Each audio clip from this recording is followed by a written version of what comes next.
Are you confident that Britain could retain strong trading links with Europe in the event of Brexit? The United Kingdom is the fifth largest economy in the world. We are now trading outside the EU more than we trade with the EU. The EU trades with us. The Germans sell us huge amounts of cars. We would not be penalised by those countries because they would be, I think the expression, cutting off their nose to spite their face. They need us more than we need them. And I'm very confident that if we were to leave, we would get agreements with other countries. We don't need trade agreements to actually trade with countries.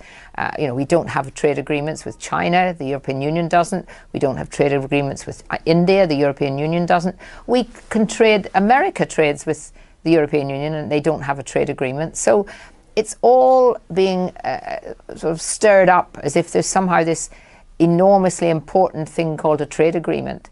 Actually, what we need is businesses to be wanting to sell their products to people in other countries and businesses in those other countries selling their products to us. And it's very simple.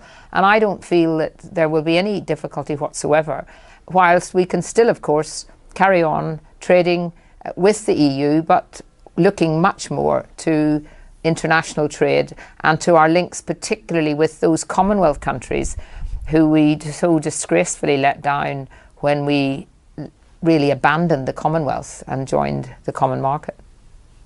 How concerned do you think the public should be about TTIP? I think the public should be very concerned about TTIP.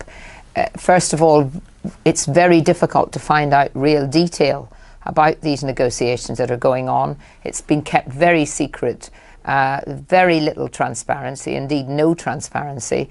And the worry, of course, is that if this was to be signed between the European Union and the United States government, who very much want it to happen, as we've heard from Obama when he visited here, then it does leave it open for the multinational corporations to take action against our own British government if they decide that there's areas of trading that they want to get involved in, for example, pharmaceutical industry, the National Health Service, that they feel the government, because it's running public services and it's state sponsored, state funded, that they would be able to sue them for a restraint of trade. And I think that is very worrying indeed, particularly for our National Health Service.